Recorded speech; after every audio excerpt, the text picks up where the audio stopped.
Halo, selamat datang di El Kasus dengan aku Elsaf, dan kali ini El Kasus akan membawakan satu kasus di mana kasus ini tuh terjadi pada tahun 1998. Dan ini adalah kasus yang waktu itu sangat mencekam banget, sangat berdarah banget, yaitu di mana diduga ada sekelompok ninja yang terjadi di Banyuwangi itu pada tahun itu ya. Dan sebelumnya aku ingin disclaimer dulu bahwa aku ingin menceritakan sebuah kasus ini bukan untuk mengungkit kasus ini lagi, tapi aku hanya ingin membacakan, mungkin di antara kalian ada yang nggak paham tentang sejarah ini, kalian bisa pelajari, atau mungkin misalkan ada yang salah dengan apa yang aku informasikan, silakan kalian komentar di bawah ini. Karena aku tahu ini sangat sensitif gitu kan ya, aku takut terlalu banyak beropini sendiri nantinya akan jadi blunder gitu kan. Jadi buat kalian yang mungkin ada warga Banyuwangi khususnya yang tahu tentang kejadian ini, atau dari orang tuanya, dari orang-orang terdekat, silakan kalian komentar aja. Dan aku nggak mau berlama-lama lagi, tapi sebelumnya kalian jangan lupa subscribe kalau misalkan kalian belum subscribe. Terima kasih buat kalian yang sudah subscribe dan stay di YouTubeku. Dan berikut ini adalah kasus berita pembantaian guru ngaji dan juga kiai pada tahun 1998 di Banyuwangi. Berikut adalah ceritanya.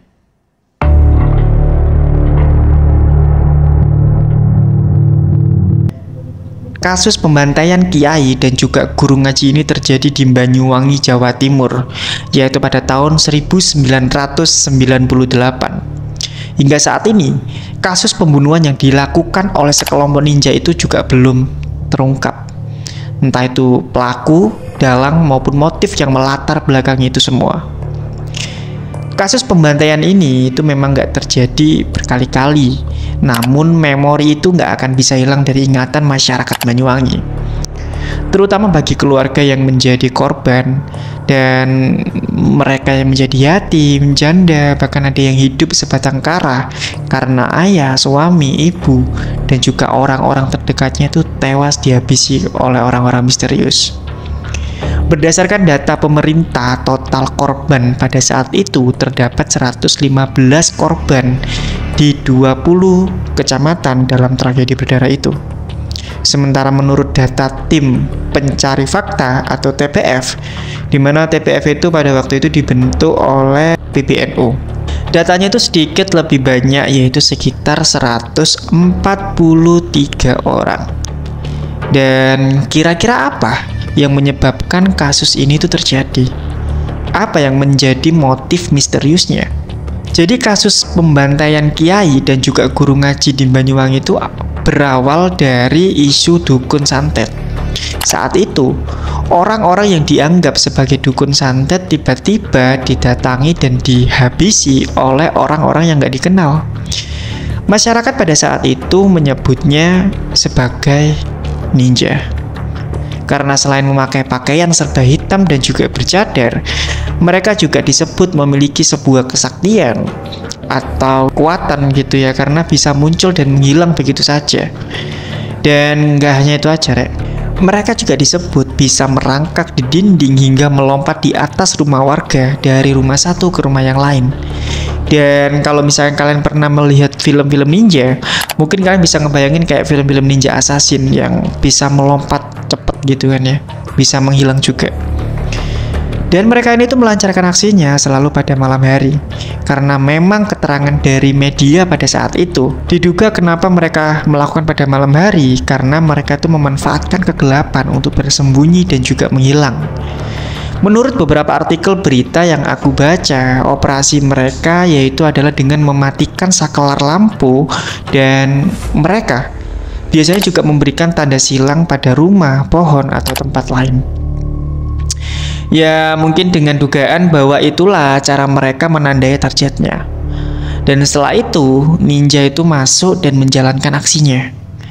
Dan pada hitungan menit, korban yang menjadi target ditemukan tewas bersimbah cairan merah yang sangat banyak. Dan luka yang dihadapi korban itu juga nggak karu-karuan. Ada yang kemana-mana tubuhnya gitu kan, ada yang patah tulang, pecah kelapanya, dan masih banyak lagi. Jadi ada orang yang bernama Pak Ridwan. Beliau itu juga mengakui bahwa cerita itu memang ada. Karena pada waktu itu masyarakat terutama di desa Sarang semuanya itu merasa ketakutan pada saat malam hari. Sebab biasanya pada jam-jam tertentu dan jam-jam rawan malam hari, pelaku yang disebut ninja itu biasanya muncul. Dan untuk menghindari korban jatuh lagi, akhirnya beberapa masyarakat itu diungsikan. Pak Ridwan juga mengatakan dirinya juga termasuk yang pernah menjadi sasaran dari ninja itu. Dia itu menceritakan bagaimana pada saat malam hari di atap rumahnya itu tiba-tiba muncul suara seperti orang berjalan. Ingat ya, seperti orang berjalan, bukan kucing atau apa gitu kan ya. Dan pada saat beliau itu keluar, pas waktu dilihat di atas gentengnya itu nggak ada apa-apa. Menurut beberapa catatan, pembunuhan pertama kali terjadi itu pada Februari tahun 1998. Namun pada bulan berikutnya, korban yang tewas justru semakin bertambah banyak.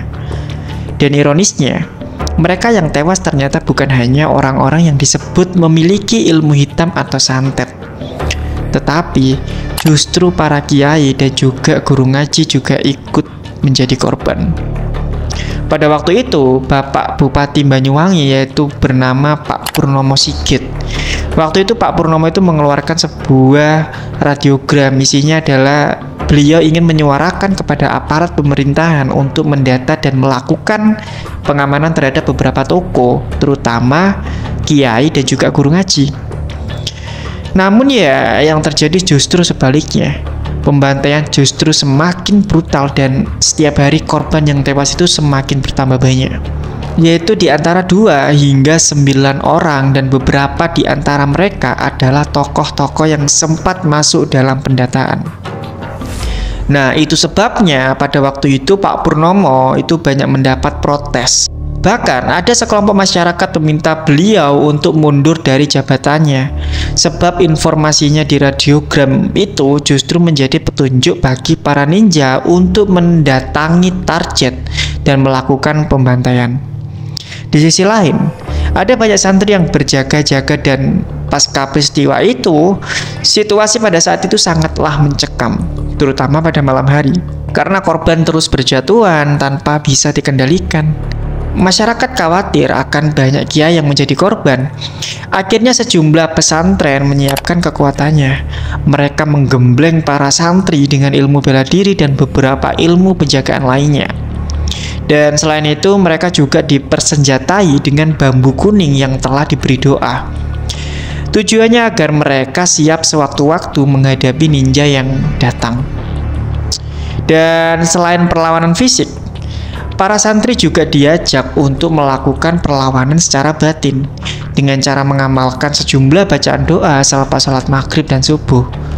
Dan sekali lagi tujuannya mungkin adalah agar mereka terhindar dari serangan ninja yang membabi buta pada waktu itu. Upaya para santri ini juga diikuti oleh masyarakat. Mereka berbondong-bondong mencari bambu kuning yang dipersiapkan untuk menjaga dirinya dan juga orang-orang terdekatnya. Pak Ridwan juga mengatakan pada perlawanan itu ada beberapa ninja yang berhasil ditangkap warga. Mereka selanjutnya dipukuli, termasuk diseret dengan mobil dan juga dibakar. Pak Ridwan juga menceritakan bersamaan dengan fenomena ninja di Banyuwangi pada waktu itu juga mendadak banyak orang gila berkeliaran di jalan. Bahkan banyak di antara mereka juga ditangkap warga dan dihakimi hingga meninggal dunia.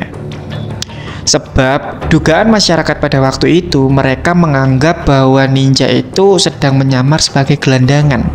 Dan gak lama dari kejadian itu, fenomena ninja di Banyuwangi itu mulai reda dan hilang. Dan yang membuat aneh lagi adalah fenomena orang gila pada saat itu juga hilang. Hingga saat ini, kisah kelam tragedi ninja Banyuwangi itu masih menjadi misteri. Masih belum diketahui siapa dalang dibalik pembantaian dukun santet, kiai, hingga guru ngaji. PBNU melalui tim pencari fakta atau TPF itu sempat berusaha mengungkap fakta dengan meminta keterangan para keluarga korban.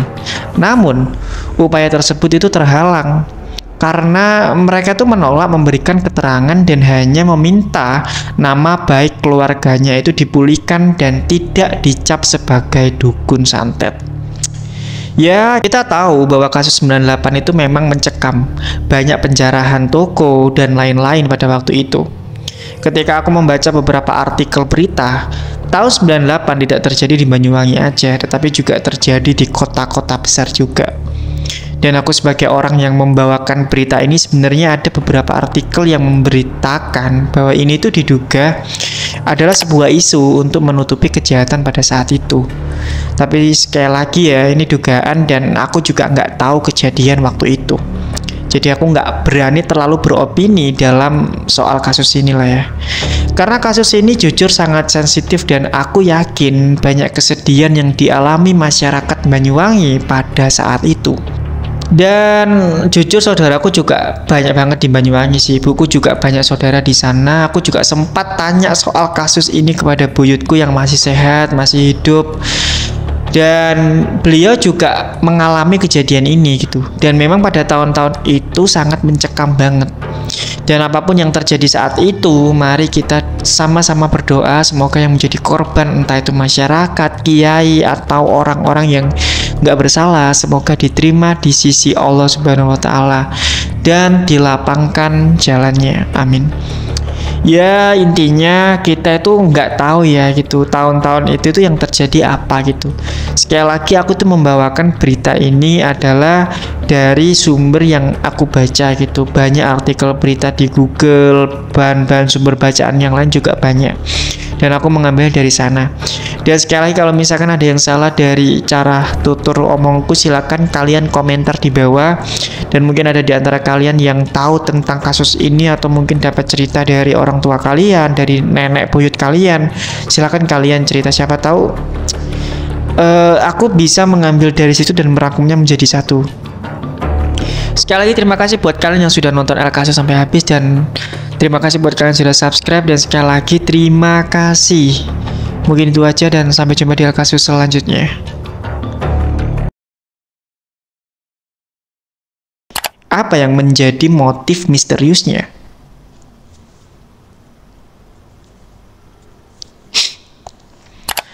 Dugaan jika mereka itu memanfaatkan kegelapan untuk bersembunyi dan juga menghilang. Itu adalah dugaan. Diduga jika mereka yaitu antara 2 hingga 9 orang. Beberapa di antaranya mereka yaitu di antara 2 hingga